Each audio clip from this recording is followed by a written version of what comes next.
Hello everyone welcome to Career Quest hopefully ਤੁਸੀਂ ਸਾਰੇ ਵਧੀਆ ਹੋਵੋਗੇ ਤੇ ਬਹੁਤ ਅੱਛੇ ਤਰੀਕੇ ਦੇ ਨਾਲ ਆਪਣੇ ਐਗਜ਼ਾਮ ਦੀ ਪ੍ਰੈਪਰੇਸ਼ਨ ਕਰ ਰਹੇ ਹੋਵੋਗੇ ਸੋ ਅੱਜ ਆਪਾਂ ਕੁਝ ਮਿਸਲੇਨੀਅਸ ਜੇ ਆਪਣੇ ਪੰਜਾਬ ਹਿਸਟਰੀ ਐਂਡ ਕਲਚਰ ਦੇ ਐਮਸੀਕਿਊਜ਼ ਰਹਿ ਗਏ ਸੀ ਉਹਨਾਂ ਨੂੰ ਡਿਸਕਸ ਕਰਾਂਗੇ ਜਿਵੇਂ ਤੁਹਾਨੂੰ ਪਤਾ ਹੈ ਕਿ ਹੁਣ ਤਾਂ PSSB ਜੋ ਐਗਜ਼ਾਮਸ ਨੇ ਉਹਨਾਂ ਵਿੱਚ 50 ਮਾਰਕਸ ਦੀ ਤੁਹਾਨੂੰ GS ਦੇਖਣ ਨੂੰ ਮਿਲੇਗੀ 20 ਮਾਰਕਸ ਦੀ ਤੁਹਾਡੀ ਪੰਜਾਬ ਹਿਸਟਰੀ ਐਂਡ ਕਲਚਰ ਦੇਖਣ ਨੂੰ ਮਿਲੇਗਾ ਸੋ ਇਹ ਵੀਡੀਓਜ਼ ਤੁਹਾਡੇ ਲਈ ਬਹੁਤ ਜ਼ਿਆਦਾ ਫਰੂਟਫੁਲੀ ਬਹੁਤ ਜ਼ਿਆਦਾ ਬੈਨੀਫੀਸ਼ੀਅਲ ਰਹਿਣਗੀਆਂ ਜਿਹਦੇ ਵਿੱਚ ਤੁਸੀਂ ਤਿਆਰੀ ਕਰਨ ਤੋਂ ਬਾਅਦ ਆਫਟਰ MCQs ਦੀ ਪ੍ਰੈਕਟਿਸ ਕਰ ਸਕਦੇ ਹੋ ਸੋ ਲੈਟਸ ਸਟਾਰਟ ਸੋ ਆਪਣਾ ਫਰਸਟ ਕੁਐਸਚਨ ਹੈ the Ranjit Sagar dam is hydroelectric project is located at river Ravi the Ranjit Sagar Dam is known as ਦੇਖੋ ਇੱਕ ਹੀ ਕੁਐਸਚਨ ਦੇ ਵਿੱਚ ਬਹੁਤ ਸਾਰੇ ਕੁਐਸਚਨਸ ਨੇ ਜੋ ਤੁਹਾਡੇ ਕਲੀਅਰ ਹੋ ਜਾਂਦੇ ਨੇ ਫਸਟਲੀ ਰਣਜੀਤ ਸਾਗਰ ਡੈਮ ਕਿਸ ਰਿਵਰ ਦੇ ਉੱਤੇ ਬਣਿਆ ਹੋਇਆ ਹੈ ਤਾਂ ਉਹ ਵੀ ਤੁਹਾਡਾ ਕਲੀਅਰ ਹੋ ਰਿਹਾ ਕਿ ਰਣਜੀਤ ਸਾਗਰ ਡੈਮ ਕਿਸ ਰਿਵਰ ਦੇ ਉੱਤੇ ਬਣਿਆ ਹੋਇਆ ਹੈ ਰਾਵੀ ਰਿਵਰ ਦੇ ਉੱਤੇ ਬਣਿਆ ਹੋਇਆ ਹੈ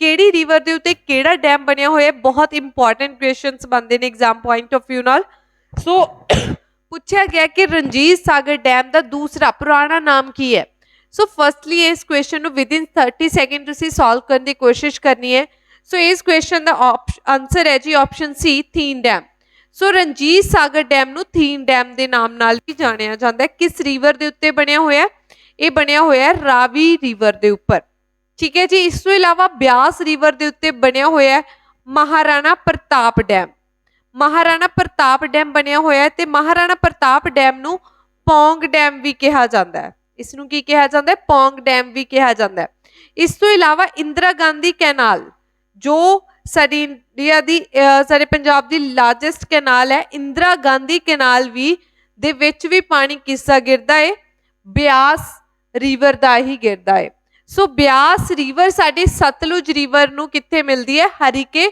ਵੈਟਲੈਂਡ ਦੇ ਉੱਤੇ ਹਰੀਕੇ ਵੈਟਲੈਂਡ 1990 ਦੇ ਵਿੱਚ ਰਾਮਸਰ ਸਾਈਟ ਬਣਿਆ ਸੀ ਸੋ ਬਿਆਸ ਰਿਵਰ ਦੇ ਉੱਤੇ ਸਤਲੁਜ ਰਿਵਰ ਦੇ ਉੱਤੇ ਨਤਬਾ ਜਾਕਰੀ ਡੈਮ ਬਣਿਆ ਹੋਇਆ ਹੈ ਤੇ ਇਸ ਤੋਂ ਇਲਾਵਾ ਅਗਰ ਦੇਖਿਆ ਜਾਵੇ ਤਾਂ ਸਤਲੁਜ ਰਿਵਰ ਦੇ ਉੱਤੇ ਬਾਖੜਾ ਡੈਮ ਵੀ ਬਣਿਆ ਹੋਇਆ ਹੈ ਚਨਾਬ ਰਿਵਰ ਦੇ ਉੱਤੇ ਚਨਾਬ ਰਿਵਰ ਜੋ ਅੱਜਕੱਲ ਕਿਤੇ ਪਾਕਿਸਤਾਨ ਦੇ ਵਿੱਚ ਬਹਿੰਦੀ ਹੈ ਚਨਾਬ ਰਿਵਰ ਦੇ ਉੱਤੇ ਬਗਲੀਹਾਰੀ ਡੈਮ ਠੀਕ ਹੈ ਜੀ ਬਗਲੀਹਾਰੀ ਡੈਮ ਸਲਾਲ ਡੈਮ ਬਣਿਆ ਹੋਇਆ ਹੈ ਬਗਲੀਹਾਰੀ ਐਂਡ ਸਲਾਲ ਡੈਮ ਬਣੇ ਹੋਏ ਨੇ ਕਿਸ ਰਿਵਰ ਦੇ ਉੱਤੇ ਚਨਾਬ ਰਿਵਰ ਦੇ ਉੱਤੇ ਅਗਰ ਓਰੀਜਨ ਪੁੱਛਿਆ ਜਾਵੇ ਰਾਵੀ ਰਿਵਰ ਦਾ ਓਰੀਜਨ ਸਭ ਨੂੰ ਪਤਾ ਹੈ ਕਿ ਇੰਡਸ ਰਿਵਰ ਦੀਆਂ ਟ੍ਰਿਬਿਊਟਰੀਜ਼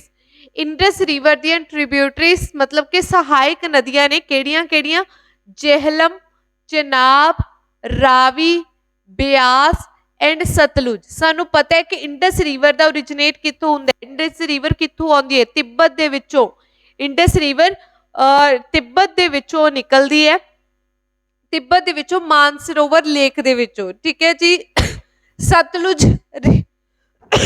ਸਤਲੁਜ ਰਿਵਰ ਵੀ ਤਿੱਬਤ ਦੇ ਵਿੱਚੋਂ ਮਾਨਸਰੋਵਰ ਲੇਕ ਦੇ ਵਿੱਚੋਂ ਨਿਕਲਦੀ ਹੈ ਅਗਰ ਜਿਹਲਮ ਰਿਵਰ ਦੇਖਿਆ ਜਾਵੇ ਤਾਂ ਜਿਹਲਮ ਰਿਵਰ ਜੰਮੂ ਐਂਡ ਕਸ਼ਮੀਰ ਦੇ ਵਿੱਚੋਂ ਨਿਕਲਦੀ ਹੈ ਰਿਮੇਨਿੰਗ 3 ਰਿਵਰ ਚਨਾਬ ਰਾਵੀ ਤੇ ਬਿਆਸ ਇਹ ਤਿੰਨੋਂ ਦੀਆਂ ਤਿੰਨੋਂ ਹਿਮਾਚਲ ਪ੍ਰਦੇਸ਼ ਦੇ ਵਿੱਚੋਂ ਨਿਕਲਦੀਆਂ ਨੇ ਠੀਕ ਹੈ ਕਿੱਥੋਂ ਨਿਕਲਦੀਆਂ ਨੇ ਹਿਮਾਚਲ ਪ੍ਰਦੇਸ਼ ਦੇ ਵਿੱਚੋਂ ਨਿਕਲਦੀਆਂ ਨੇ ਵੱਡੀ ਰਿਵਰ ਹੈ ਇੰਡੀਆ ਦੀ ਗੰਗਾ ਰਿਵਰ ਠੀਕ ਹੈ ਜੀ ਗੰਗਾ ਰਿਵਰ ਕਿੱਥੋਂ ਬਣਦੀ ਹੈ ਗੰਗਾ ਰਿਵਰ ਦੋ ਰਿਵਰਸ ਅਲਕਨੰਦਾ ਤੇ ਬਾਗੀਰਥੀ ਠੀਕ ਹੈ ਜੀ ਅਲਕਨੰਦਾ ਤੇ ਬਾਗੀਰਥੀ ਦੋ ਰਿਵਰਸ ਨੂੰ ਮਿਲ ਕੇ ਓਰੀਜਿਨੇਟ ਹੁੰਦਾ ਹੈ ਗੰਗਾ ਰਿਵਰ ਦਾ ਤੇ ਜਿੱਥੇ ਇਹ ਜਾ ਕੇ ਮਿਲਦੀਆਂ ਨੇ ਉਸ ਰੀਜਨ ਨੂੰ ਕਿਹਾ ਜਾਂਦਾ ਹੈ ਦੇਵ ਪ੍ਰਯਾਗ ਠੀਕ ਹੈ ਜੀ ਦੇਵ ਪ੍ਰਯਾਗ ਕਿਹਾ ਜਾਂਦਾ ਹੈ ਇਸ ਤੋਂ ਇਲਾਵਾ ਗੰਗਾ ਰਿਵਰ ਨੂੰ ਬੰਗਲਾਦੇਸ਼ ਦੇ ਵਿੱਚ ਪਦਮਾ ਕਿਹਾ ਜਾਂਦਾ ਹੈ ਠੀਕ ਹੈ ਬੰਗਲਾਦੇਸ਼ ਦੇ ਵਿੱਚ ਗੰਗਾ ਰਿਵਰ ਨੂੰ ਕੀ ਕਿਹਾ ਜਾਂਦਾ ਹੈ ਪਦਮਾ ਕਿਹਾ ਜਾਂਦਾ ਹੈ ਬ੍ਰਹਮਪੁੱਤਰ ਨੂੰ ਕੀ ਕਿਹਾ ਜਾਂਦਾ ਹੈ ਬੰਗਲਾਦੇਸ਼ ਦੇ ਵਿੱਚ ਯਮੁਨਾ ਕਿਹਾ ਜਾਂਦਾ ਹੈ ਯਮੁਨਾ ਤੇ ਗੰਗਾ ਮਿਲ ਕੇ ਕੀ ਬਣਾਉਂਦੀਆਂ ਨੇ ਕਹਿੰਦਾ ਪਦਮਾ ਗੰਗਾ ਤੇ ਯਮੁਨਾ ਬਣ ਕੇ ਨਵੀਂ ਰਿਵਰ ਨੂੰ ਓਰੀਜਿਨੇਟ ਕਰਦੀਆਂ ਨੇ ਮੇਘਨਾ ਰਿਵਰ ਨੂੰ ਠੀਕ ਹੈ ਜੀ ਕਿਹੜੀ ਰਿਵਰ ਨੂੰ ਮੇਘਨਾ ਰਿਵਰ ਨੂੰ ਜਨਮ ਦਿੰਦੀਆਂ ਨੇ ਨੈਕਸਟ ਕੁਐਸਚਨ ਹੈ ਕਹਿੰਦਾ ਹਿਸਟੋਰਿਕ ਖਿਦਰਾਣੇ ਦੀ ਢਾਬ ਇਜ਼ ਨੋਨ ਐਜ਼ ਦੇਖੋ ਇੱਕ ਸ਼ਹਿਰ ਦੇ ਬਹੁਤ ਸਾਰੇ ਨਾਮ ਨੇ ਪੰਜਾਬ ਦੇ ਵਿੱਚ ਜੋ ਐਗਜ਼ਾਮ ਪੁਆਇੰਟ ਆਫ View ਨਾਲ ਇੰਪੋਰਟੈਂਟ ਹੋ ਜਾਂਦੇ ਨੇ ਜਿਵੇਂ ਅੰਮ੍ਰਿਤਸਰ ਸ਼ਹਿਰ ਨੂੰ ਰਾਮਦਾਸਪੁਰ ਕਿਹਾ ਜਾਂਦਾ ਹੈ ਉਸੇ ਤਰੀਕੇ ਦੇ ਨਾਲ ਅਨੰਦਪੁਰ ਸਾਹਿਬ ਨੂੰ ਮੱਖੋਵਾਲ ਵੀ ਕਿਹਾ ਜਾਂਦਾ ਹੈ, ਵਾਈਟ ਸਿਟੀ ਆਫ ਪੰਜਾਬ ਵੀ ਕਿਹਾ ਜਾਂਦਾ ਹੈ। ਉਸੇ ਤਰੀਕੇ ਦੇ ਨਾਲ ਖਦਰਾਣੇ ਦੀ ਢਾਬ ਦੂਸਰਾ ਨਾਮ ਕਿਹਦਾ ਹੈ ਜੀ? ਆਪਸ਼ਨ ਸੀ ਮੁਕਤਸਰ ਸਾਹਿਬ ਦਾ, ਜਿੱਥੇ 40 ਮੁਕਤੇ ਕੀ ਹੋਏ ਸਨ? ਸ਼ਹੀਦ ਹੋਏ ਸਨ। ਮੁਕਤਸਰ ਸਾਹਿਬ, ਮਾਗੀ ਦਾ ਮੇਲਾ ਜਿੱਥੇ ਭਰਦਾ ਹੈ, ਮੁਕਤਸਰ ਸਾਹਿਬ ਨੂੰ ਕੀ ਕਿਹਾ ਜਾਂਦਾ ਹੈ? ਖਦਰਾਣੇ ਦੀ ਢਾਬ ਕਿਹਾ ਜਾਂਦਾ ਹੈ। ਅਨੰਦਪੁਰ ਸਾਹਿਬ ਨੂੰ ਮੱਖੋਵਾਲ ਕਿਹਾ ਜਾਂਦਾ ਹੈ। ਅਨੰਦਪੁਰ ਸਾਹਿਬ ਨੂੰ ਵਾਈਟ ਸਿਟੀ ਆਫ ਪੰਜਾਬ ਕਿਹਾ ਜਾਂਦਾ ਹੈ। ਅਨੰਦਪੁਰ ਸਾਹਿਬ ਗੁਰੂ ਤੇਗ ਬਹਾਦਰ ਜੀ ਨੇ ਵਸਾਇਆ ਸੀ। ਗੁਰੂ ਤੇਗ ਬਹਾਦਰ ਜੀ ਨੇ ਕੀ ਕੀਤਾ ਸੀ? ਵਸਾਇਆ ਸੀ। ਤਰਨਤਾਰਨ ਸਾਹਿਬ ਦੀ ਗੱਲ ਕੀਤੀ ਜਾਵੇ, ਅਗਰ ਪੁੱਛਿਆ ਜਾਵੇ ਕਿ ਪੰਜਾਬ ਦੇ ਵਿੱਚ ਕਿਹੜਾ ਗੁਰਦੁਆਰਾ ਹੈ ਜਿੱਥੇ ਸਭ ਤੋਂ ਵੱਡਾ ਸਰੋਵਰ ਮਿਲਦਾ ਹੈ, ਸਭ ਤੋਂ ਇਹ ਕੁਐਸਚਨ ਪੁੱਛਿਆ ਗਿਆ ਸੀ ਹੈੱਡ ਕਾਂਸਟੇਬਲ ਜਦੋਂ TCS ਨੇ ਪੇਪਰ ਕੰਡਕਟ ਕਰਵਾਇਆ ਸੀ, ਤਾਂ ਸਭ ਤੋਂ ਵੱਡਾ ਜੋ ਸਰੋਵਰ ਹੈ ਕਿਹੜੇ ਗੁਰਦੁਆਰਾ ਸਾਹਿਬ ਦਾ ਹੈ? ਤਰਨਤਾਰਨ ਸਾਹਿਬ ਦਾ ਹੈ। ਸੋ ਤਰਨਤਾਰਨ ਦੇ ਵਿੱਚ ਤੁਹਾਨੂੰ ਮਿਲਦਾ ਹੈ Harike wetland. Harike wetland Ramsar site ਬਣੀ ਸੀ 1990 ਦੇ ਵਿੱਚ। ਹਰੀਕੇ ਵੈਟਲੈਂਡ ਦੇ ਉੱਤੇ ਕਿਹੜੀਆਂ ਦੋ ਰਿਵਰਸ ਆ ਕੇ ਮਿਲਦੀਆਂ ਨੇ? Beas and Sutlej. Beas and Sutlej river ਆ ਕੇ ਮਿਲਦੀਆਂ ਨੇ ਹਰੀਕੇ ਵੈਟਲੈਂਡ। ਸਾਨੂੰ ਪਤਾ ਹੈ ਕਿ ਹੁਣ ਐਟ ਪ੍ਰੈਜ਼ੈਂਟ ਸਾਡੇ ਪੰਜਾਬ ਦੇ ਵਿੱਚ ਕਿੰਨੀਆਂ ਰਾਮਸਰ ਸਾਈਟਸ ਨੇ? ਅਗਰ ਪੰਜਾਬ ਦੀਆਂ ਰਾਮਸਰ ਸਾਈਟਸ ਦੀ ਗੱਲ ਕਰੀਏ ਤਾਂ ਟੋਟਲ 6 ਰਾਮਸਰ ਸਾਈਟਸ ਨੇ। 3 ਪੁਰਾਣੀਆਂ ਰਾਮਸਰ ਸਾਈਟ ਨੇ ਜੀ ਸਾਡੀਆਂ ਹਰੀਕੇ ਵੈਟਲੈਂਡ, ਕੰਜਲੀ ਵੈਟਲੈਂਡ ਜੋ ਕਿੱਥੇ ਕਪੂਰਥਲੇ ਦੇ ਵਿੱਚ ਹੈ, ਰੋਪੜ ਵੈਟਲੈਂਡ।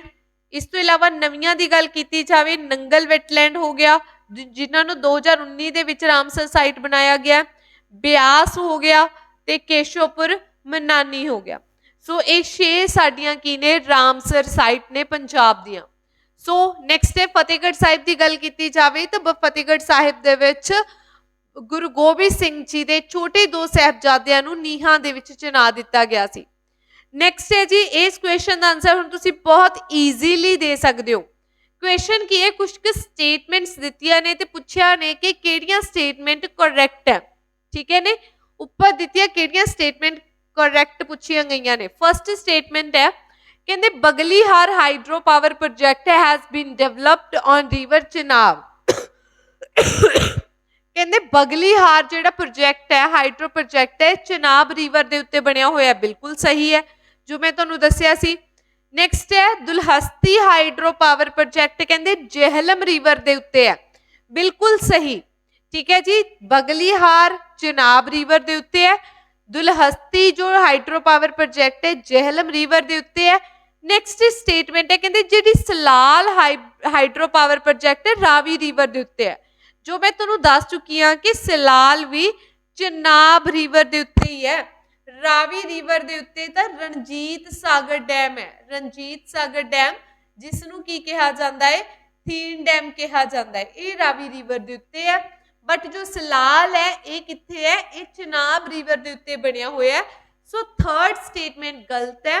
ਪਹਿਲੀਆਂ 2 ਸਟੇਟਮੈਂਟਸ ਬਗਲੀਹਾਰ ਚਨਾਬ ਰਿਵਰ ਦੇ ਉੱਤੇ ਹੈ, ਦੁਲਹਸਤੀ ਜੇਹਲਮ ਰਿਵਰ ਦੇ ਉੱਤੇ ਹੈ, ਇਹ ਦੋਨੋਂ ਸਟੇਟਮੈਂਟ ਬਿਲਕੁਲ ਸਹੀ ਨੇ। ਸੋ ਆਪਸ਼ਨ ਆ ਜਾਏਗਾ B. Option B is a right answer. So ਤੁਹਾਨੂੰ ਹਾਈਡਰੋ ਪਾਵਰ ਪ੍ਰੋਜੈਕਟ ਦੀਆਂ ਲੋਕੇਸ਼ਨਸ ਜੇ ਕਿਸ ਰਿਵਰ ਦੇ ਉੱਤੇ ਬਣੀਆਂ ਹੋਈਆਂ ਨੇ ਤੁਹਾਨੂੰ ਪਤਾ ਹੋਣਾ ਚਾਹੀਦਾ ਹੈ। ਨੈਕਸਟ ਹੈ ਕਹਿੰਦੇ who laid the foundation stone of Durgiana Mandir. ਇਹ ਵੀ ਐਗਜ਼ਾਮ ਦੇ ਵਿੱਚ ਬਹੁਤ ਪੁੱਛਿਆ ਗਿਆ ਹੈ ਕਿ ਦੁਰਗਿਆਨਾ ਮੰਦਿਰ ਦਾ ਜਿਹੜਾ ਫਾਊਂਡੇਸ਼ਨ ਨੀਂਹ ਪੱਥਰ ਹੈ ਕਿਸ ਦੇ ਦੁਆਰਾ ਰੱਖਿਆ ਗਿਆ ਹੈ? ਤਾਂ ਆਪਸ਼ਨ ਹੋਏਗਾ ਬੀ ਮਦਨ ਮੋਹਨ ਮਾਲਵੀਆ। ਠੀਕ ਹੈ ਜੀ, ਮਦਨ ਮੋਹਨ ਮਾਲਵੀਆ ਦੇ ਦੁਆਰਾ ਕੀ ਰੱਖਿਆ ਗਿਆ? ਦੁਰਗਿਆਨਾ ਮੰਦਿਰ ਦਾ ਨੀਂਹ ਪੱਥਰ ਰੱਖਿਆ ਗਿਆ। ਜਵਾਹਰ ਲਾਲ ਨਹਿਰੂ, ਲਾਲਾ ਲਾਜਪਤ ਰਾਏ ਦੀ ਗੱਲ ਕਰੀਏ ਤਾਂ 1928 ਦੇ ਵਿੱਚ ਇਹਨਾਂ ਦੀ ਡੈਥ ਹੋਈ ਸੀ। ਲਾਲਾ ਲਾਜਪਤ ਰਾਏ ਦੀ ਜਦੋਂ ਕੀ ਆਇਆ ਸੀ ਇੰਡੀਆ ਦੇ ਵਿੱਚ ਸਾਈਮਨ ਕਮਿਸ਼ਨ ਆਇਆ ਸੀ। ਸਾਈਮਨ ਕਮਿਸ਼ਨ ਇੰਡੀਆ ਦੇ ਵਿੱਚ ਕੀ ਕਰਨ ਆਇਆ ਸੀ?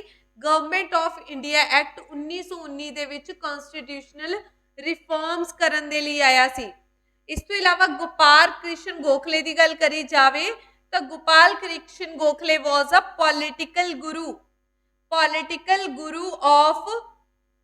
Political guru of Mahatma Gandhi. ਮਹਾਤਮਾ ਗਾਂਧੀ ਜੀ ਦੇ ਪੋਲੀਟੀਕਲ ਗੁਰੂ ਸਨ। ਗੋਪਾਲ ਕ੍ਰਿਸ਼ਨ ਗੋਖਲੇ ਨੇ 1905 ਵਾਲਾ ਬਨਾਰਸ ਵਾਲਾ ਸੈਸ਼ਨ ਪ੍ਰਸਾਈਡ ਕੀਤਾ ਸੀ। ਇੰਡੀਅਨ ਨੈਸ਼ਨਲ ਕਾਂਗਰਸ ਦਾ ਬਨਾਰਸ ਵਾਲਾ ਸੈਸ਼ਨ ਪ੍ਰਸਾਈਡ ਕੀਤਾ ਸੀ। ਇੰਡੀਅਨ ਨੈਸ਼ਨਲ ਕਾਂਗਰਸ ਕਦੋਂ ਬਣੀ ਸੀ? 1885 ਦੇ ਵਿੱਚ ਬਣੀ ਸੀ। ਪਹਿਲਾ ਸੈਸ਼ਨ ਕਿੱਥੇ ਹੋਇਆ ਸੀ? ਬੰਬੇ ਦੇ ਵਿੱਚ ਹੋਇਆ ਸੀ। ਕਿੰਨੇ ਡੈਲੀਗੇਟਸ ਨੇ ਅਟੈਂਡ ਕੀਤਾ ਸੀ? 72 ਡੈਲੀਗੇਟਸ ਨੇ।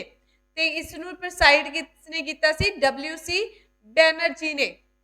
WC ਬੈਨਰਜੀ ਨੇ ਇਸ ਸੈਸ਼ਨ ਨੂੰ ਕੀ ਕੀਤਾ ਸੀ? ਪ੍ਰਸਾਈਡ ਕੀਤਾ ਸੀ। ਜਵਾਹਰ ਲਾਲ ਨਹਿਰੂ ਦੀ ਕੋਈ ਗੱਲਬਾਤ ਕੀਤੀ ਜਾਵੇ, ਨਹਿਰੂ ਰਿਪੋਰਟ ਆਈ ਸੀ, ਮੋਤੀ ਲਾਲ ਨਹਿਰੂ ਲੈ ਕੇ ਆਏ ਸੀ 1928 ਦੇ ਵਿੱਚ। ਜਵਾਹਰ ਲਾਲ ਨਹਿਰੂ ਜੀ ਨੇ ਆਬਜੈਕਟਿਵ ਰੈਜ਼ੋਲੂਸ਼ਨ ਪਾਸ ਕੀਤਾ ਸੀ। ਕੀ ਕੀਤਾ ਸੀ? ਆਬਜੈਕਟਿਵ ਰੈਜ਼ੋਲੂਸ਼ਨ ਲੈ ਕੇ ਕਦੋਂ ਆਏ ਸਨ? 13 ਦਸੰਬਰ 1946 ਦੇ ਵਿੱਚ ਤੇ 22 ਜਨਵਰੀ 1947 ਦੇ ਵਿੱਚ ਇਸ ਰੈਜ਼ੋਲੂਸ਼ਨ ਨੂੰ ਪਾਸ ਕੀਤਾ ਗਿਆ ਸੀ। ਆਬਜੈਕਟਿਵ ਰੈਜ਼ੋਲੂਸ਼ਨ ਕੀ ਹੈ? ਇਸ ਦੇ ਬੇਸ ਦੇ ਉੱਤੇ ਕੀ ਲਿਖਿਆ ਗਿਆ? ਪ੍ਰੀਐਮਬਲ ਲਿਖਿਆ ਗਿਆ। ਪ੍ਰੀਐਮਬਲ ਨੂੰ ਸਿਰਫ ਇੱਕ ਵਾਰ ਅਮੈਂਡ ਕੀਤਾ ਗਿਆ, 42nd ਅਮੈਂਡਮੈਂਟ 1976 ਦੇ ਵਿੱਚ ਇਸ ਨੂੰ ਅਮੈਂਡ ਕੀਤਾ ਗਿਆ ਸੀ, ਜਿਸ ਦੇ ਨਾਲ ਕਿਹੜੇ ਵਰਡਸ ਐਡ ਕੀਤੇ ਗਏ ਸੀ? ਸੈਕੂਲਰ, ਸੋਸ਼ਲਿਸਟ, ਇੰਟੀਗ੍ਰਿਟੀ, ਤਿੰਨ ਵਰਡਸ ਐਡ ਕੀਤੇ ਗਏ ਸੀ ਸਾਡੇ ਪ੍ਰੀਐਮਬਲ ਦੇ ਵਿੱਚ। ਹੋਪਫੁਲੀ ਚੀਜ਼ਾਂ ਕਲੀਅਰ ਹੋਣਗੀਆਂ। ਨੈਕਸਟ ਕੁਐਸਚਨ ਹੈ ਜੀ, ਕਹਿੰਦੇ where is Guru Nanak Dev thermal power plant located? ਕਹਿੰਦੇ ਗੁਰੂ ਨਾਨਕ ਦੇਵ ਜਿਹੜਾ ਥਰਮਲ ਪਾਵਰ ਪਲਾਂਟ ਹੈ ਉਹ ਕਿਹੜੀ ਜਗ੍ਹਾ ਤੇ ਲੋਕੇਟ ਕਰਦਾ ਹੈ? ਸਭ ਨੂੰ ਪਤਾ ਹੈ, ਬੰਦ ਵੀ ਹੋ ਗਿਆ ਆਪਸ਼ਨ ਬੀ, ਬਠਿੰਡਾ ਵਿਖੇ। ਠੀਕ ਹੈ, Guru Nanak thermal power project ਕਿੱਥੇ ਹੈ? ਬਠਿੰਡਾ ਦੇ ਵਿੱਚ ਹੈ ਜੀ। ਨੈਕਸਟ ਕੁਐਸਚਨ ਹੈ ਵਾਟ ਇਜ਼ ਅ ਸੱਗੀ ਫੁੱਲ? ਇਹ ਕੁਐਸਚਨ ਪੁੱਛਿਆ ਗਿਆ ਸੀ ਪਟਵਾਰੀ ਪ੍ਰੀ ਦੇ ਵਿੱਚ। ਠੀਕ ਹੈ, ਪਟਵਾਰੀ ਪ੍ਰੀ ਐਗਜ਼ਾਮ ਹੋਇਆ ਸੀ 2021 ਦੇ ਵਿੱਚ। ਇਹ ਕੁਐਸਚਨ ਪੁੱਛਿਆ ਗਿਆ ਸੀ। ਕੁਐਸਚਨ ਕੀ ਹੈ ਕਿ ਸੱਗੀ ਫੁੱਲ ਹੈ ਕੀ ਹੈ? ਕੀ ਇੱਕ ਫਲਾਵਰ ਹੈ? ਨਹੀਂ ਜੀ। ਕੀ ਇੱਕ ਫੋਕ ਡਾਂਸ ਹੈ? ਬਿਲਕੁਲ ਨਹੀਂ। ਇਹ ਕੀ ਹੈ? ਇੱਕ ornament ਹੈ, ਇੱਕ ਗਹਿਣਾ ਹੈ ਜਿਹੜਾ ਕਿੰਨਾ ਵੱਲੋਂ ਵੀਅਰ ਕੀਤਾ ਜਾਂਦਾ ਹੈ? ਫੀਮੇਲਸ ਦੇ ਵੱਲੋਂ ਆਪਣੇ ਹੈਡ ਦੇ ਉੱਤੇ ਕੀ ਕੀਤਾ ਜਾਂਦਾ ਹੈ? ਵੀਅਰ ਕੀਤਾ ਜਾਂਦਾ ਹੈ। ਸੱਗੀ ਫੁੱਲ ਐਵੇਂ ਲੱਗਦੇ ਹੁੰਦੇ ਨੇ, ਗਿੱਧੇ ਵਾਲੀਆਂ ਲੇਡੀਜ਼ ਲਗਾਉਂਦੀਆਂ। ਨੈਕਸਟ ਕੁਐਸਚਨ ਹੈ, ਕਹਿੰਦੇ ਜਿਹੜੇ ਪੰਜਾਬੀ ਪੋਇਟ ਹੋਏ ਨੇ Surjit Patar had won the Sahitya Academy Award for his book title। ਪੁੱਛਿਆ ਗਿਆ ਹੈ ਕਿ ਸੁਰਜੀਤ ਪਾਤਰ ਜੀ ਨੂੰ ਜੋ ਸਾਹਿਤਯ ਅਕੈਡਮੀ ਅਵਾਰਡ ਮਿਲਿਆ ਸੀ ਉਹ ਕਿਸ ਰਚਨਾ ਕਰਕੇ ਮਿਲਿਆ ਸੀ? ਇਸ ਕੁਐਸਚਨ ਦਾ ਆਨਸਰ ਹੈ ਜੀ ਆਪਸ਼ਨ ਏ, ਹਵਾ ਵਿੱਚ ਲਿਖੇ ਹਰਫ। ਠੀਕ ਹੈ ਜੀ, ਹਵਾ ਵਿੱਚ ਲਿਖੇ ਹਰਫ ਕਰਕੇ ਉਹਨਾਂ ਨੂੰ ਸਾਹਿਤਯ ਅਕੈਡਮੀ ਅਵਾਰਡ ਮਿਲਿਆ ਸੀ। ਸਾਹਿਤਯ ਅਕੈਡਮੀ ਕਿੱਥੇ ਬਣੀ ਹੋਈ ਹੈ? ਦਿੱਲੀ ਦੇ ਵਿੱਚ ਬਣੀ ਹੋਈ ਹੈ ਸਾਹਿਤਯ ਅਕੈਡਮੀ। ਪਹਿਲੀ ਵਾਰ ਸਾਹਿਤਯ ਅਕੈਡਮੀ ਅਵਾਰਡ ਕਦੋਂ ਮਿਲਿਆ ਸੀ? 1955 ਦੇ ਵਿੱਚ। ਕਿਸ ਨੂੰ ਮਿਲਿਆ ਸੀ? ਭਾਈ ਵੀਰ ਸਿੰਘ ਨੂੰ। ਹੂ ਵਾਜ਼ ਅ ਭਾਈ Vir Singh? Bhai Vir Singh was a father of Punjabi modern literature. Punjabi modern literature ਦੇ ਕੀ ਨੇ? ਫਾਦਰ ਨੇ ਭਾਈ ਵੀਰ ਸਿੰਘ। ਭਾਈ ਵੀਰ ਸਿੰਘ ਨੇ ਖਾਲਸਾ ਟਰੈਕਟ ਸੁਸਾਇਟੀ ਵੀ ਕੀ ਕੀਤੀ ਸੀ? ਫਾਊਂਡ ਕੀਤੀ ਸੀ। ਪਹਿਲੀ ਵਾਰ 1956 ਦੇ ਵਿੱਚ ਫਸਟ ਫੀਮੇਲ ਪੋਇਟ ਲੇਡੀ ਨੂੰ ਕੀ ਮਿਲਿਆ ਸੀ? ਸਾਹਿਤਯ ਅਕੈਡਮੀ ਅਵਾਰਡ। ਕੌਣ ਸੀ ਉਹ? ਅੰਮ੍ਰਿਤਾ ਪ੍ਰੀਤਮ। ਅੰਮ੍ਰਿਤਾ ਪ੍ਰੀਤਮ ਦੀ ਆਟੋਬਾਇਓਗ੍ਰਾਫੀ ਹੈ ਜੀ ਰਸੀਦੀ ਟਿਕਟ। ਉਹਨਾਂ ਦੀ ਰਚਨਾ ਹੈ ਦਿੱਲੀ ਦੀਆਂ ਗਲੀਆਂ। ਉਹਨਾਂ ਦੀ ਰਚਨਾ ਹੈ ਪਿੰਜਰ। ਉਹਨਾਂ ਦੀ ਰਚਨਾ ਹੈ ਕਾਗਜ਼ ਤੇ ਕਨਵੈਂਸ।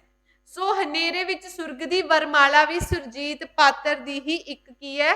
ਰਚਨਾ ਹੈ। ਉਹਨਾਂ ਨੂੰ ਸਰਸਵਤੀ ਅਵਾਰਡ ਵੀ ਮਿਲਿਆ ਸੀ। ਇਹ ਤੁਸੀਂ ਕਮੈਂਟ ਬਾਕਸ ਦੇ ਵਿੱਚ ਦੱਸੋਗੇ ਕਿ ਸੁਰਜੀਤ ਪਾਤਰ ਜੀ ਨੂੰ ਕਿਹੜੀ ਰਚਨਾ ਕਰਕੇ ਸਰਸਵਤੀ ਅਵਾਰਡ ਮਿਲਿਆ ਸੀ। ਨੈਕਸਟ ਕੁਐਸਚਨ ਹੈ ਜੀ, ਵਿਚ ਗੁਰੂ ਕੰਪਾਈਲਡ ਆਦਿ ਗ੍ਰੰਥ? ਕਹਿੰਦੇ ਆਦਿ ਗ੍ਰੰਥ। ਦੇਖੋ ਮੈਂ ਅੱਜ ਦੇ ਗੁਰੂ ਗ੍ਰੰਥ ਸਾਹਿਬ ਦੀ ਗੱਲ ਨਹੀਂ ਕਰ ਰਹੀ, ਮੈਂ ਆਦਿ ਗ੍ਰੰਥ ਦੀ ਗੱਲ ਕਰਦੀ ਹਾਂ, ਪੋਥੀ ਸਾਹਿਬ ਦੀ ਗੱਲ ਕਰਦੀ ਹਾਂ ਕਿ ਉਹ ਕਿਹੜੇ ਗੁਰੂ ਸਹਿਬਾਨ ਦੇ ਦੁਆਰਾ ਜਿਹੜਾ ਆਦਿ ਗ੍ਰੰਥ ਸੀ ਉਸ ਨੂੰ ਕੰਪਾਈਲ ਕੀਤਾ ਗਿਆ ਸੀ। ਅਗਰ ਆਪਾਂ ਅੱਜ ਦੇ ਗੁਰੂ ਗ੍ਰੰਥ ਸਾਹਿਬ ਜੀ ਦੀ ਗੱਲ ਕਰੀਏ ਤਾਂ 10ਵੇਂ ਪਾਤਸ਼ਾਹ ਗੁਰੂ ਗੋਬਿੰਦ ਸਿੰਘ ਜੀ ਨੇ ਇੰਸਟਾਲ ਕੀਤਾ ਸੀ। ਤੇ ਜੇ ਪੋਥੀ ਸਾਹਿਬ ਦੀ ਪੁਰਾਣਾ ਆਦਿ ਗ੍ਰੰਥ ਦੀ ਗੱਲ ਕੀਤੀ ਜਾਵੇ ਤਾਂ ਉਹ ਕਿਹਨਾਂ ਦੇ ਦੁਆਰਾ ਕੰਪਾਈਲ ਕੀਤਾ ਗਿਆ ਸੀ? ਤਾਂ ਆਨਸਰ ਹੋਏਗਾ ਆਪਸ਼ਨ ਡੀ, ਗੁਰੂ ਅਰਜਨ ਦੇਵ ਜੀ ਨੇ 1604 ਦੇ ਵਿੱਚ ਕੀ ਕੀਤਾ ਸੀ? ਕੰਪਾਈਲ ਕੀਤਾ ਸੀ ਆਦਿ ਗ੍ਰੰਥ ਨੂੰ। ਤੇ ਆਦਿ ਗ੍ਰੰਥ ਨੂੰ ਲਿਖਣ ਦੀ ਜਿਹੜੀ ਡਿਊਟੀ ਸੀ ਉਹ ਭਾਈ ਗੁਰਦਾਸ ਜੀ ਨੇ ਨਿਭਾਈ ਸੀ। ਕਿਹਨਾਂ ਨੇ?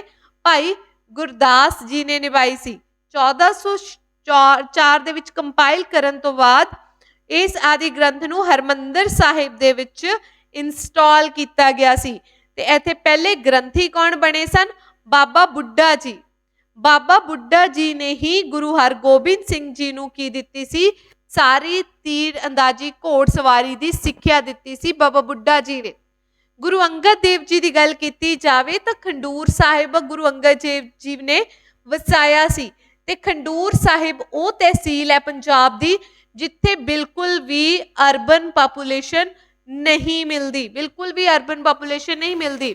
ਗੁਰੂ ਅੰਗਦ ਦੇਵ ਜੀ ਨੇ ਹੀ ਕੀ ਕੀਤਾ ਸੀ? ਮੱਲ ਅਖਾੜੇ ਸਟਾਰਟ ਕੀਤੇ ਸਨ, ਮੱਲ ਅਖਾੜੇ ਸਟਾਰਟ ਕੀਤੇ ਗਏ ਸਨ। ਗੁਰੂ ਅੰਗਦ ਦੇਵ ਜੀ ਨੇ ਹੀ ਗੁਰਮੁਖੀ ਲਿਪੀ ਨੂੰ ਵੀ ਸਟੈਂਡਰਡਾਈਜ਼ ਕੀਤਾ ਸੀ। ਕਿਹਨਾਂ ਨੇ? ਗੁਰੂ ਅੰਗਦ ਦੇਵ ਜੀ ਨੇ ਹੀ। ਸੈਕਿੰਡ ਗੁਰੂ ਸਨ ਗੁਰੂ ਅੰਗਦ ਦੇਵ ਜੀ। ਗੁਰੂ ਅਰਜਨ ਦੇਵ ਜੀ ਨੇ ਕਿਹੜੀ ਰਚਨਾ ਲਿਖੀ ਹੈ? ਸੁਖਮਨੀ ਸਾਹਿਬ। ਸੁਖਮਨੀ ਸਾਹਿਬ ਗੁਰੂ ਅਰਜਨ ਦੇਵ ਜੀ ਦੇ ਦੁਆਰਾ ਲਿਖਿਆ ਗਿਆ ਹੈ। ਗੁਰੂ ਹਰਗੋਬਿੰਦ ਜੀ ਦੀ ਗੱਲ ਕੀਤੀ ਜਾਵੇ, ਇਹਨਾਂ ਨੇ 2 ਤਲਵਾਰਾਂ ਧਾਰਨ ਕੀਤੀਆਂ ਸਨ। ਕਿਹੜੀਆਂ ਕਿਹੜੀਆਂ? ਮੀਰੀ ਤੇ ਪੀਰੀ ਧਾਰਨ ਕੀਤੀਆਂ ਸਨ। ਇਹਨਾਂ ਨੇ 1609 ਦੇ ਵਿੱਚ ਅਕਾਲ ਤਖਤ ਦੀ ਕੀ ਕਰਵਾਈ ਸੀ? ਸਿਰਜਣਾ ਕਰਵਾਈ ਸੀ। ਇਹਨਾਂ ਨੂੰ ਜਹਾਂਗੀਰ ਦੇ ਕਹਿਣ ਦੇ ਉੱਤੇ ਗਵਾਲੀਅਰ ਦੇ ਕਿਲੇ ਦੇ ਵਿੱਚ ਕੀ ਕੀਤਾ ਗਿਆ ਸੀ? ਕੈਦ ਕੀਤਾ ਗਿਆ ਸੀ, ਜਿੱਥੋਂ ਇਹਨਾਂ ਨੇ 52 ਰਾਜਿਆਂ ਨੂੰ ਰਿਹਾ ਕਰਵਾਇਆ ਸੀ, ਜਿਸ ਕਰਕੇ ਇਹਨਾਂ ਨੂੰ ਕੀ ਕਿਹਾ ਜਾਂਦਾ ਹੈ? ਬੰਦੀ ਛੋੜ ਵੀ ਕਿਹਾ ਜਾਂਦਾ ਹੈ। ਨੈਕਸਟ ਕੁਐਸਚਨ ਹੈ, Namdhari movement also called Kuka movement was started by whom and on which date? ਦੇਖੋ ਇਹ ਨਾ ਥੋੜਾ ਜਿਹਾ ਕੁਐਸਚਨ ਮੈਂ ਤਾਂ ਰੱਖਿਆ, ਇਹਦੇ ਵਿੱਚ ਬੱਚਿਆਂ ਨੂੰ ਕਨਫਿਊਜ਼ਨ ਆਉਂਦੀ ਹੈ। ਨਾਮਧਾਰੀ ਮੂਵਮੈਂਟ ਨੂੰ ਹੀ ਕੂਕਾ ਮੂਵਮੈਂਟ ਕਿਹਾ ਜਾਂਦਾ ਹੈ।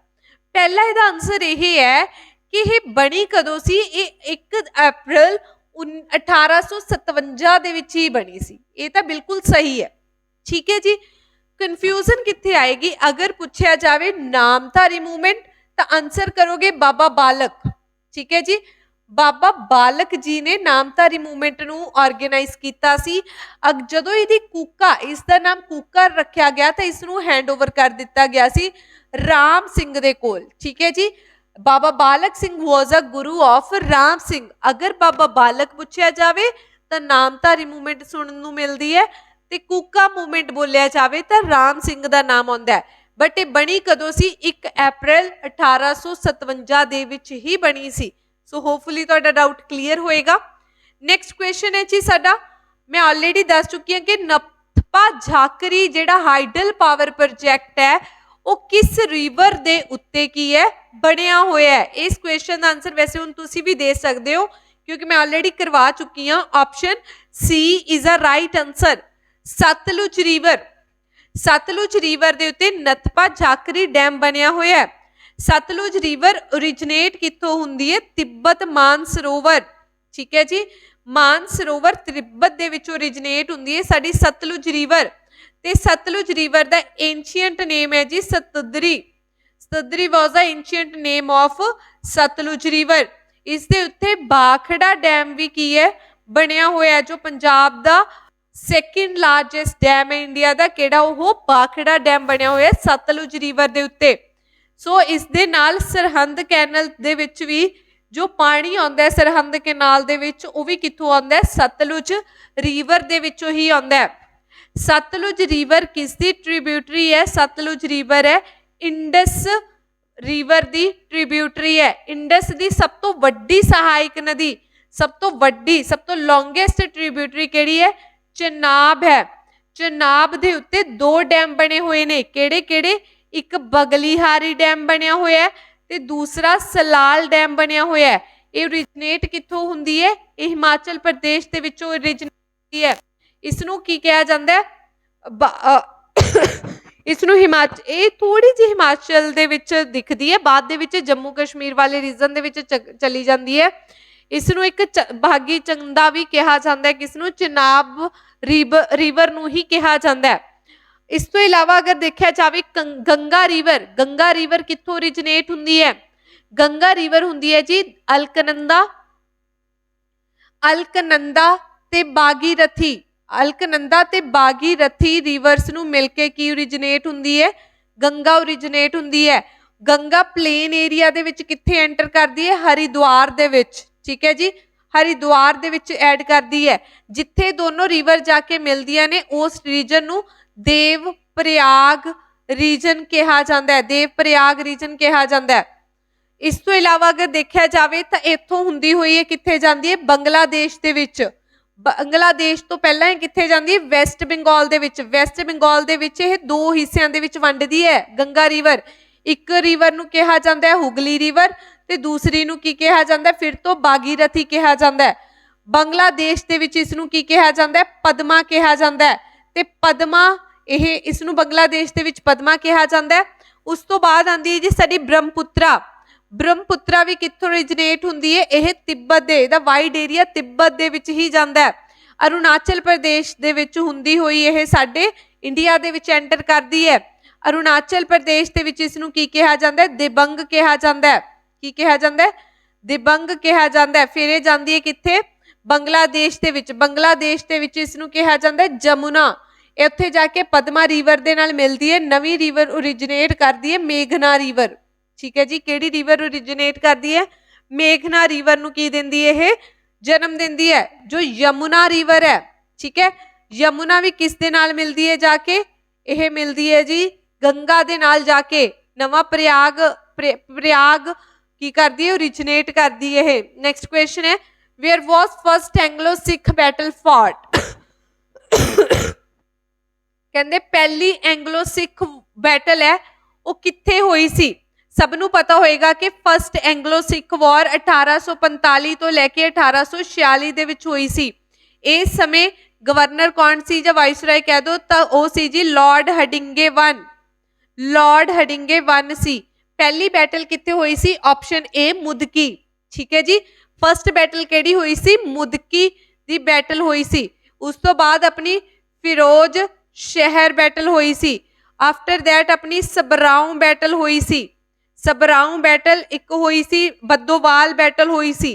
नैक्सट साडी बैटल हुई सी अलीवाल बैटल। ठीक है जी ये बैटल 5 बैटल्स हुई सी पहली एंग्लो सिख वॉर दे विच। कौन सी उस समय लॉर्ड हडिंगे सी। 1846 दे विच बैटल्स खत्म होने तो बाद 1846 दे विच लाहौर ट्रीटी साइन की गई सी। मार्च दे विच लाहौर ट्रीटी साइन की गई सी। इस ट्रीटी नूं खत्म करन तो बाद भैरोवाल ट्रीटी हुई सी। ठीक है जी भैरोवाल ट्रीटी कदों हुई सी दिसंबर 1846 दे विच हुई सी भैरोवाल ट्रीटी। इस तो बाद सैकेंड एंग्लो सिख वॉर हुई सी 1848 तो लेके 1849 दे विच। इस समय कौन सी जी साडे वाइसरॉय कौन सी या गवर्नर जनरल कौन सी तो लॉर्ड डहलौजी सी। कौन सी के लॉर्ड डहलौजी सी। केड़ी केड़ी बैटल देखने नूं मिली सी इत्थे बैटल देखने नूं मिली सी मुल्तान बैटल। इत्थे बैटल रामनगर बैटल देखने नूं मिली सी। इत्थे चिलियांवाला बैटल हुई सी। लास्ट बैटल हुई सी गुजरात बैटल जिसनों बैटल ऑफ गन्स भी कहा जाता है। केड़ी बैटल कहा जाता है बैटल ऑफ गन्स कहा जाता है। इस तो बाद 1849 दे विच डिक्लेयर करता सी कि पंजाब ब्रिटिश रूल दे अंडर आ गया। ठीक है जी ब्रिटिश रूल दे अंडर 1849 दे विच आया सी पंजाब। लॉर्ड डहलौजी की गल की जाए तो लॉर्ड डहलौजी ने इंडिया दे विच 1853 दे विच रेलवे सिस्टम स्टार्ट किया सी। 1856 दे विच विडो रीमैरिज एक्ट पास किया सी। इसने डॉक्ट्राइन लैप्स रूल भी स्टार्ट किया सी। किसने लॉर्ड डहलौजी ने। नेक्स्ट क्वेश्चन है Guru Gobind Singh fought his first battle. देखो यह क्वेश्चन मॉडिफाई करके कित्थे पाया गया सी मेन्स पटवारी दे विच। ठीक है जी mains Patwari they which question आया सी कि गुरु गोबिंद सिंह जी दी प्री खालसा बैटल केड़ी सी। सेम ही आंसर एदा है सेम ही ओदा है प्री खालसा बैटल सी।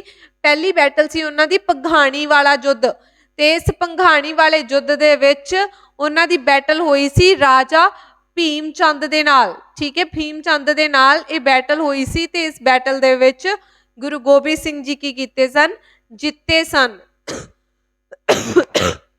नेक्स्ट क्वेश्चन है जी पूछा गया कि 1966 दे विच 1 नवंबर 1966 दे विच जो पंजाब बनिया सी पंजाब दे विचों हरियाणा निकलिया सी हिमाचल प्रदेश निकलिया सी तो ये जो पंजाब बनिया सी ये लैंग्वेज बेस पंजाब बनिया सी। पूछा गया है कि पंजाब किस कमीशन दे अंडर बनिया सी ऑन अ लैंग्वेज बेस। तो इस क्वेश्चन का आंसर बहुत बहुत ईजी है ਸਭ ਨੂੰ ਪਤਾ ਹੋਣਾ ਚਾਹੀਦਾ ਕਿ ਪੰਜਾਬ ਲੈਂਗੁਏਜ ਬੇਸ ਦੇ ਉੱਤੇ ਸ਼ਾਹ ਕਮਿਸ਼ਨ ਦੇ ਅੰਡਰ ਬਣਿਆ ਸੀ। ਕਿਸ ਕਮਿਸ਼ਨ ਦੇ ਅੰਡਰ? ਸ਼ਾਹ ਕਮਿਸ਼ਨ, ਜਿਸ ਦੇ ਮੇਨ ਲੀਡਰ ਕੌਣ ਸਨ? Master Tara Singh. Master Tara Singh was a pioneer of today's Punjab. Language base ਬਣਿਆ ਸੀ। ਹਰਿਆਣਾ ਵੀ ਨਿਕਲਿਆ ਸੀ, ਹਿਮਾਚਲ ਪ੍ਰਦੇਸ਼ ਵੀ ਨਿਕਲਿਆ ਸੀ। ਹਰਿਆਣਾ ਇੱਕ ਸਟੇਟ ਬਣੀ ਸੀ ਉਸ ਸਮੇਂ, ਹਿਮਾਚਲ ਪ੍ਰਦੇਸ਼ ਇੱਕ यूटी ਬਣੀ ਸੀ। 1971 ਦੇ ਵਿੱਚ ਜਾ ਕੇ ਹਿਮਾਚਲ ਪ੍ਰਦੇਸ਼ ਕੀ ਬਣਿਆ ਸੀ? ਸਟੇਟ ਬਣਿਆ ਸੀ। ਸੋ ਲੈਂਗੁਏਜ ਬੇਸ ਦੇ ਉੱਤੇ ਬਣਾਉਣ ਦੇ ਲਈ ਸਟੇਟਸ ਨੂੰ ਸਭ ਤੋਂ ਪਹਿਲਾ ਕਮਿਸ਼ਨ ਆਇਆ ਸੀ ਸਾਡਾ ਧਾਰ ਕਮਿਸ਼ਨ। ਧਰ ਕਮਿਸ਼ਨ ਆਇਆ ਸੀ 1948 ਦੇ ਵਿੱਚ। ਧਰ ਕਮਿਸ਼ਨ ਤੋਂ ਬਾਅਦ ਨਵਾਂ ਕਮਿਸ਼ਨ ਬਣਿਆ ਸੀ JVP ਕਮਿਸ਼ਨ। ਧਰ ਕਮਿਸ਼ਨ ਤੇ JVP ਕਮਿਸ਼ਨ ਦੋਨਾਂ ਨੇ ਹੀ ਕਿਹਾ ਸੀ ਕਿ ਇੰਡੀਆ ਨੂੰ ਲੈਂਗੁਏਜ ਬੇਸ ਦੇ ਉੱਤੇ ਡਿਵਾਈਡ ਨਹੀਂ ਕੀਤਾ ਜਾ ਸਕਦਾ, ਐਡਮਿਨਿਸਟ੍ਰੇਟਿਵ ਬੇਸ ਦੇ ਉੱਤੇ ਡਿਵਾਈਡ ਕੀਤਾ ਜਾ ਸਕਦਾ ਹੈ। ਉਸ ਤੋਂ ਬਾਅਦ 1953 ਦੇ ਵਿੱਚ ਪਹਿਲੀ Andhra Pradesh language base state ਬਣੀ ਸੀ। ਉਸ ਤੋਂ ਬਾਅਦ 1953 ਦੇ ਵਿੱਚ ਨਵਾਂ ਕਮਿਸ਼ਨ ਬਣਾਇਆ ਸੀ ਫਜ਼ਲ ਅਲੀ ਕਮਿਸ਼ਨ। ਫਜ਼ਲ ਅਲੀ ਕਮਿਸ਼ਨ ਨੇ ਰეკਮੈਂਡੇਸ਼ਨ ਦਿੱਤੀ ਸੀ ਕਿ 16 ਸਟੇਟ ਬਣਾ ਕੇ 3 UTs ਬਣਾ ਦਿਓ, ਬਟ ਇਸ ਰეკਮੈਂਡੇਸ਼ਨ ਨੂੰ ਚੱਲਦੇ ਹੋਏ 14 ਸਟੇਟਸ ਐਂਡ 6 UTs ਬਣੀਆਂ ਸੀ ਸਾਡੇ ਇੰਡੀਆ ਦੇ ਵਿੱਚ on a language base. Hopefully clear ਹੋਏਗਾ। ਨੈਕਸਟ ਕੁਐਸਚਨ ਦੇ ਮੂਵ ਕਰਦੇ ਹਾਂ। ਨੈਕਸਟ ਕੁਐਸਚਨ ਹੈ ਜੀ ਸਾਡਾ, ਕਹਿੰਦੇ the Naked Triangle is an autobiography of. ਇਹ ਕੁਐਸਚਨ ਵੀ ਬਹੁਤ ਵਾਰ ਐਗਜ਼ਾਮ ਦੇ ਵਿੱਚ ਪੁੱਛਿਆ ਗਿਆ ਹੈ ਕਿ ਜੋ ਨੇਕਡ ਟ੍ਰਾਇੰਗਲ ਹੈ ਉਹ ਕਿਸ ਦੀ ਆਟੋਬਾਇਓਗ੍ਰਾਫੀ ਹੈ? ਤਾਂ ਕੁਐਸਚਨ ਹੋਏ ਆਨਸਰ ਹੋਏਗਾ ਆਪਸ਼ਨ ਬੀ ਬਲਵੰਤ ਗਾਰਗੀ। ਠੀਕ ਹੈ ਜੀ, ਬਲਵੰਤ ਗਾਰਗੀ ਦੀ ਆਟੋਬਾਇਓਗ੍ਰਾਫੀ ਹੈ ਕਿਹੜੀ? Naked triangle. ਨੈਕਸਟ ਕੁਐਸਚਨ ਹੈ, ਦੇਖੋ ਇਹ ਕੁਐਸਚਨ ਪਹਿਲਾਂ ਵੀ ਐਗਜ਼ਾਮ ਦੇ ਵਿੱਚ ਕੰਪੀਟੀਟਿਵ ਐਗਜ਼ਾਮ ਦੇ ਵਿੱਚ ਕੁਐਸਚਨ ਪੁੱਛਿਆ ਗਿਆ ਸੇਮ ਹੀ। ਇਹ ਮੈਚ ਆਫ ਕਾਲਮ ਕਰਨੀ ਹੈ ਤੇ ਤੁਸੀਂ ਕੁਐਸਚਨ ਪੜ੍ਹੋ ਧਿਆਨ ਨਾਲ। ਕਹਿੰਦੇ ਫਾਈਂਡ ਇਨਕਰੈਕਟ ਮੈਚਡ, ਕਰੈਕਟ ਨਹੀਂ ਪੁੱਛਿਆ, ਇਨਕਰੈਕਟ ਮੈਚਡ ਹੈ। ਹੁਣ ਦੇਖੋ ਅਲਗੋਜ਼ਾ ਕੀ ਇੱਕ ornament ਹੈ? ਨਹੀਂ ਜੀ, ਅਲਗੋਜ਼ਾ ਕੀ ਹੈ? ਇੱਕ ਮਿਊਜ਼ੀਕਲ ਇੰਸਟਰੂਮੈਂਟ ਹੈ। ਸੋ ਇਹ ਕੀ ਹੈ? ਇੱਕ ਗਲਤ ਮੈਚਡ ਹੈ, ਇਨਕਰੈਕਟ ਹੈ। ਨੈਕਸਟ ਕਹਿੰਦੇ ਲੁੱਡੀ ਕੀ ਇੱਕ ਇੰਸਟਰੂਮੈਂਟ ਹੈ? ਨਹੀਂ ਜੀ, ਲੁੱਡੀ ਕੀ ਹੈ? ਇੱਕ ਡਾਂਸ ਹੈ। ਸੋ ਇਹ ਵੀ ਕੀ ਹੈ? ਇਨਕਰੈਕਟ। ਨੈਕਸਟ ਹੈ ਹੰਸਲੀ, ਕਹਿੰਦੇ ਹੰਸਲੀ ਇੱਕ ਡਾਂਸ ਹੈ? ਨੋ, ਹੰਸਲੀ ਕੀ ਹੈ? ਇੱਕ ornament ਹੈ। ਸੋ ਇਹ ਵੀ ਕੀ ਹੈ? ਇਨਕਰੈਕਟ। ਸੋ ਤਿੰਨੋਂ ਦੇ ਤਿੰਨੋਂ ਹੀ ਇਨਕਰੈਕਟਲੀ ਮੈਚਡ ਨੇ। ਸੋ ਆਨਸਰ ਹੋਏਗਾ ਆਪਸ਼ਨ ਡੀ ਕਿ ਤਿੰਨੋਂ ਹੀ ਕੀ ਨੇ? ਇਨਕਰੈਕਟ ਮੈਚ ਕੀਤੇ ਹੋਏ ਨੇ। ਸੋ ਪਹਿਲਾਂ ਧਿਆਨ ਨਾਲ ਕੁਐਸਚਨ ਪੜ੍ਹਨਾ ਹੈ। ਨੈਕਸਟ ਕੁਐਸਚਨ ਹੈ ਕਿ ਨਾਨਕਸ਼ਾਹੀ ਜਿਹੜੇ ਕੁਆਇਨਸ ਨੇ ਉਹ ਕਿਹਨਾਂ ਦੇ ਦੁਆਰਾ ਸਟਾਰਟ ਕੀਤੇ ਗਏ ਸੀ? ਸੋ ਇਸ ਕੁਐਸਚਨ ਦਾ ਆਨਸਰ ਤੁਸੀਂ ਕਰੋਗੇ ਧਿਆਨ ਦੇ ਨਾਲ ਸਮਝ ਕੇ, ਮਹਾਰਾਜਾ ਰਣਜੀਤ ਸਿੰਘ। ਠੀਕ ਹੈ ਜੀ, ਨਾਨਕਸ਼ਾਹੀ ਕੁਆਇਨ ਸਟਾਰਟ ਕੀਤੇ ਸੀ ਮਹਾਰਾਜਾ ਰਣਜੀਤ ਸਿੰਘ ਜੀ ਨੇ। ਮਹਾਰਾਜਾ ਰਣਜੀਤ ਸਿੰਘ ਜੀ ਦਾ ਜਨਮ ਹੋਇਆ ਸੀ 1780 ਗੁਜਰਾਂਵਾਲ ਵਿਖੇ। 1799 ਦੇ ਵਿੱਚ ਉਹਨਾਂ ਨੇ ਲਾਹੌਰ ਨੂੰ ਜਿੱਤਿਆ ਸੀ। 1801 ਦੇ ਵਿੱਚ ਉਹਨਾਂ ਨੂੰ ਮਹਾਰਾਜਾ ਆਫ ਪੰਜਾਬ ਕਿਹਾ ਜਾਣ ਲੱਗਿਆ ਸੀ, ਮਹਾਰਾਜਾ ਦਾ ਟਾਈਟਲ ਮਿਲਿਆ ਸੀ। 1809 ਦੇ ਵਿੱਚ ਉਹਨਾਂ ਨੇ ਮਿੰਟੋ ਦੇ ਨਾਲ ਅੰਮ੍ਰਿਤਸਰ ਦੀ ਟ੍ਰੀਟੀ ਸਾਈਨ ਕੀਤੀ ਸੀ। 1818 ਦੇ ਵਿੱਚ ਉਹਨਾਂ ਨੇ ਮੁਲਤਾਨ ਨੂੰ ਜਿੱਤਿਆ ਸੀ। 1835 ਦੇ ਵਿੱਚ ਉਹਨਾਂ ਨੇ ਲਦਾਖ ਨੂੰ ਜਿੱਤਿਆ ਸੀ। 1839 ਦੇ ਵਿੱਚ ਮਹਾਰਾਜਾ ਰਣਜੀਤ ਸਿੰਘ ਜੀ ਦੀ ਕੀ ਹੋ ਗਈ ਸੀ? ਡੈਥ ਹੋ ਗਈ ਸੀ। ਠੀਕ ਹੈ ਜੀ। ਬਾਬਾ ਬੰਦਾ ਸਿੰਘ ਬਹਾਦਰ ਜੀ ਦਾ ਜਨਮ 1760 ਦੇ ਵਿੱਚ ਕਿੱਥੇ ਹੋਇਆ ਸੀ? ਕਸ਼ਮੀਰ ਦੇ ਵਿੱਚ। ਠੀਕ ਹੈ ਜੀ, ਕਸ਼ਮੀਰ ਦੇ ਵਿੱਚ ਉਹਨਾਂ ਦਾ ਕੀ ਹੋਇਆ ਸੀ? ਬਰਥ ਹੋਇਆ ਸੀ। ਜਨਮ ਦਾ ਨੇਮ ਉਹਨਾਂ ਦਾ ਸੀ ਲక్ష్మణ ਦੇਵ, ਉਹਨਾਂ ਦਾ ਜਨਮ ਦਾ ਨਾਮ ਸੀ। ਉਸ ਤੋਂ ਬਾਅਦ ਉਹਨਾਂ ਨੂੰ ਬਿਰਾਗੀ ਸਾਧ ਵੱਲੋਂ ਮਾਧੋ ਦਾਸ ਕਿਹਾ ਜਾਣ ਲੱਗਿਆ ਤੇ 1708 ਦੇ ਵਿੱਚ ਉਹਨਾਂ ਨੂੰ ਨਾਮ ਮਿਲਿਆ ਸੀ ਬੰਦਾ ਸਿੰਘ ਬਹਾਦਰ ਦਾ। 1710 ਦੇ ਵਿੱਚ ਉਹਨਾਂ ਨੇ ਚੱਪੜ ਚਿੜੀ ਦੀ ਬੈਟਲ ਲੜੀ। 1715 ਦੇ ਵਿੱਚ ਉਹਨਾਂ ਨੇ ਗੁਰਦਾਸ ਨੰਗਲ ਲਾਸਟ ਬੈਟਲ ਲੜੀ। 1716 ਦੇ ਵਿੱਚ ਉਹਨਾਂ ਨੂੰ ਦਿੱਲੀ ਵਿਖੇ ਕੀ ਕਰ ਦਿੱਤਾ ਗਿਆ? ਸ਼ਹੀਦ ਕਰ ਦਿੱਤਾ ਗਿਆ। ਉਹਨਾਂ ਨੂੰ ਸ਼ਹੀਦ ਕਿਸ ਨੇ ਕਰਵਾਇਆ ਸੀ? ਫਰੁਖਸ਼ੀਅਰ ਨੇ ਸ਼ਹੀਦ ਕਰਵਾਇਆ ਸੀ ਬਾਬਾ ਬੰਦਾ ਸਿੰਘ ਬਹਾਦਰ ਜੀ ਨੂੰ। ਨੈਕਸਟ ਕੁਐਸਚਨ ਹੈ, ਪੁੱਛਿਆ ਗਿਆ ਕਿ ਜਿਹੜੀ ਕਥਲੌਰ ਕੁਸ਼ਿਆਨ ਵਾਈਲਡ ਲਾਈਫ ਸੈਂਚੁਰੀ ਹੈ ਉਹ ਪੰਜਾਬ ਦੇ ਵਿੱਚ ਕਿੱਥੇ ਸਿਚੁਏਟਡ ਹੈ? ਬਹੁਤ ਈਜ਼ੀ ਕੁਐਸਚਨ ਹੈ। ਤੇ ਹੋ ਸਕਦਾ ਐਗਜ਼ਾਮੀਨਰ ਕੁਐਸਚਨ ਇੱਥੋਂ ਪੁੱਛ ਲੇ। ਇਹ ਵਰਲਡ ਲਾਈਫ ਸੈਂਚੁਰੀ ਹੈ ਆਪਸ਼ਨ ਸੀ ਪਠਾਨਕੋਟ ਵਿਖੇ। ਕਿੱਥੇ ਹੈ ਜੀ? ਆਪਸ਼ਨ ਸੀ ਹੈ ਪਠਾਨਕੋਟ। ਪਠਾਨਕੋਟ ਕਿਹੜਾ ਏਰੀਆ ਦੇ ਵਿੱਚ ਪੈਂਦਾ ਹੈ? ਮਾਝਾ ਦੁਆਬਾ ਕਿ ਮਾਲਵਾ ਦੇ ਵਿੱਚ? ਪਠਾਨਕੋਟ ਹੈ ਜੀ ਮਾਝਾ ਏਰੀਆ ਦੇ ਵਿੱਚ। ਨੈਕਸਟ ਹੈ ਕਹਿੰਦੇ the number of princely state under PEPSU. ਕਹਿੰਦੇ ਪੈਪਸੂ ਦੇ ਅੰਡਰ ਪੈਪਸੂ ਕਿੰਨੀਆਂ ਪ੍ਰਿੰਸਲੀ ਸਟੇਟਸ ਨੂੰ ਜੋੜ ਕੇ ਬਣਿਆ ਸੀ? ਬਹੁਤ ਈਜ਼ੀ ਕੁਐਸਚਨ ਹੈ, ਬਹੁਤ ਵਾਰ ਕੁਐਸਚਨ ਐਵੇਂ ਦਾ ਹੀ ਤੁਹਾਨੂੰ ਪੁੱਛਿਆ ਜਾ ਸਕਦਾ ਹੈ। ਜੋ ਪੈਪਸੂ ਹੈ ਸਭ ਨੂੰ ਪਤਾ ਹੋਣਾ ਚਾਹੀਦਾ। Patiala East and Punjab state union ਕਦੋਂ ਬਣੀ ਸੀ? 1948 ਦੇ ਵਿੱਚ ਬਣੀ ਸੀ। ਕਿੰਨੀਆਂ ਸਟੇਟ ਨੂੰ ਜੋੜ ਕੇ? 8 ਸਟੇਟ ਨੂੰ।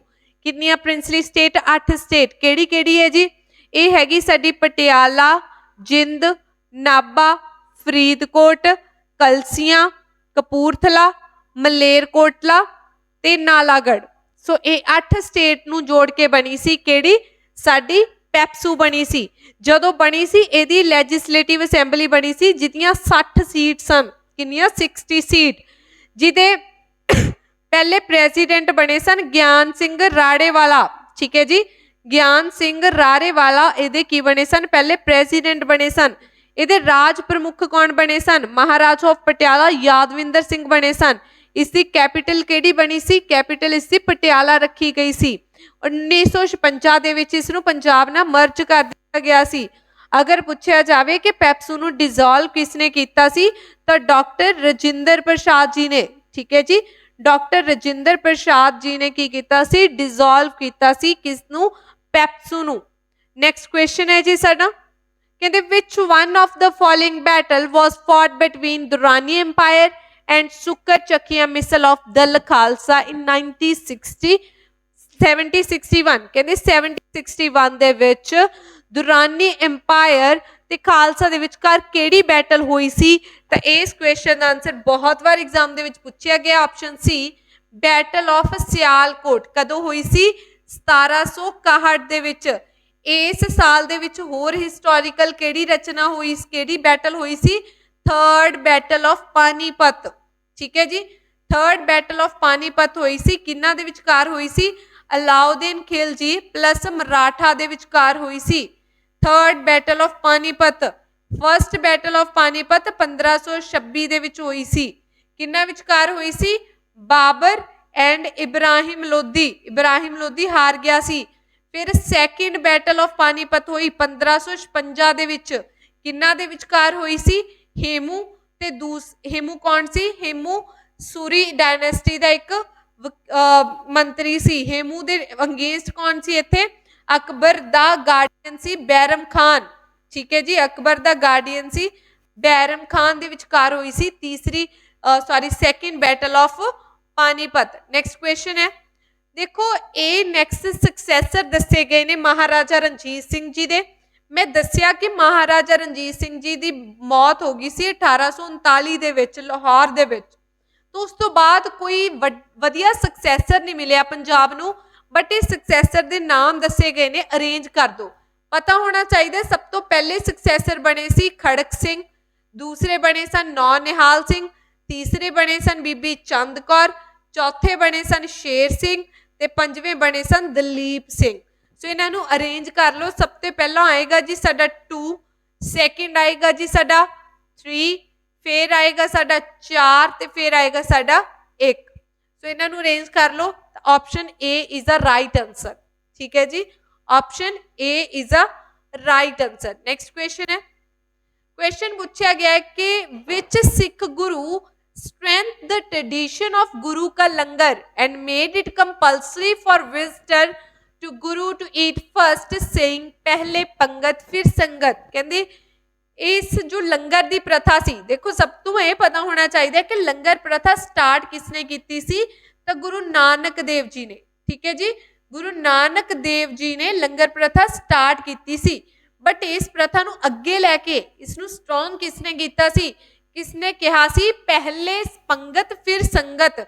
जिस पंगत दे विच बैठ के अकबर ने भी लंगर छकिया सी उस गुरु साहबान दे समय, तो किस गुरु साहबान ने कीता सी? ऑप्शन सी तीसरे गुरु गुरु अमरदास जी ने। उन्होंने कहा सी पहले पंगत फिर संगत। ठीक है जी, ਤਾਂ ਇਹਨਾਂ ਦੇ ਸਮੇਂ ਹੀ ਅਕਬਰ ਆਇਆ ਸੀ। ਅਕਬਰ ਨੇ ਗਿਫਟ ਦਿੱਤੀ ਸੀ ਅੰਮ੍ਰਿਤਸਰ ਵਾਲੀ ਜਗ੍ਹਾ ਕਿਸ ਨੂੰ? ਗੁਰੂ ਅਮਰਦਾਸ ਜੀ ਨੂੰ। ਗੁਰੂ ਅਮਰਦਾਸ ਜੀ ਨੇ ਗੋਇੰਦਵਾਲ ਸ਼ਹਿਰ ਵਸਾਇਆ ਸੀ। ਗੋਇੰਦਵਾਲ ਸ਼ਹਿਰ ਵਸਾਇਆ ਸੀ। ਇਹਨਾਂ ਨੇ ਹੋਰ ਕੀ ਲਿਖਿਆ ਸੀ? ਇਹਨਾਂ ਨੇ ਆਨੰਦ ਸਾਹਿਬ ਵੀ ਲਿਖਿਆ ਸੀ। ਠੀਕ ਹੈ ਜੀ, ਆਨੰਦ ਸਾਹਿਬ ਵੀ ਕਿਸ ਨੇ ਲਿਖਿਆ ਸੀ? ਗੁਰੂ ਅਮਰਦਾਸ ਜੀ ਦੀ ਹੀ ਰਚਨਾ ਹੈ। ਸੋ ਇਸ ਦੇ ਨਾਲ ਹੀ ਸਾਡੇ ਅੱਜ ਦੇ ਕੁਐਸਚਨ ਹੁੰਦੇ ਨੇ ਕੰਪਲੀਟ। ਹੋਪਫੁਲੀ ਤੁਹਾਨੂੰ ਪਸੰਦ ਆਏ ਹੋਣਗੇ। Thank you so much. ਮਿਲਦੇ ਹਾਂ ਨੈਕਸਟ ਲੈਕਚਰ